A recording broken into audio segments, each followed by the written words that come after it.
বিশ্বনবী এক কালো মহিলাকে দেখে বললেন, কোন কালো নারী তো জান্নাতে যাবে না।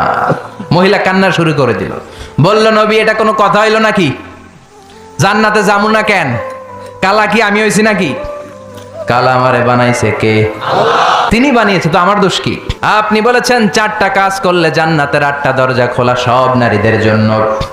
1 হলো যে নারীরা নামাজ পড়বে, 2 হলো রোজা রাখবে, 3 হলো স্বামীর কথা শুনবে, 4 হলো পরকিয়া না করে সতীত্বের হেফাজত করবে। 4টা কাজ করলে জান্নাতের 8টা দরজা খুলে দিবে কে? ও নবী, আমি তো 4টাই করি, কেন জান্নাতে যাব না আপনি বলেন? বেজায় কান্না করতে করতে মহিলা অস্থির। বিশ্ব নিয়ে বললেন, থামো, আরে এত কেঁদো না, আমি তো মজা করছি। তুমি যখন জান্নাতে যাবা তখন এরকম কুচকুচে কালো থাকবা না, তোমাকে পূর্ণিমার চাঁদের মতো সুন্দরী বানায় দিবে কে? প্রিয় দর্শক, আসসালামু আলাইকুম রহমতুল্লাহি ওয়া বারাকাতুহু।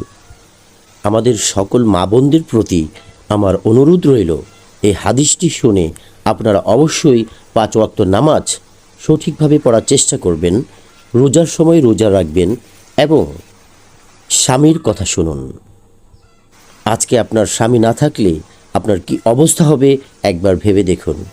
অনুরোধ করছি, দয়া করে স্বামীর অবাধ্য হবেন না। আর আশা করি কেউ পরকীয়া করেন না, করলে বাদ দিন।